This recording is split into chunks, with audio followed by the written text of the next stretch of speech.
Azərbaycanda həm dövlət səviyyəsində, həm də özəl sektor səviyyəsində çox möhtəşəm kitab sərgiləri keçirilməsi bir ənənəyə çevrilibdir. Bu il də 1-7 oktyabr tarixində 11-ci kitab sərgisi Mədəniyyət Nazirliyi tərəfindən keçirilir və bu Azərbaycanın mədəni həyatında çox önəmli hadisə sayılmalıdır.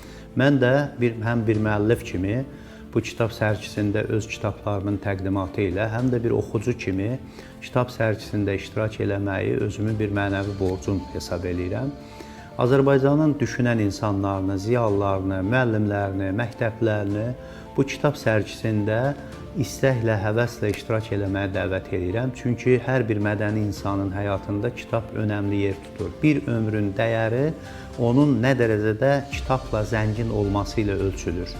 Mən əminəm ki, öz ömrünüzü dəyərləndirəcəksiniz.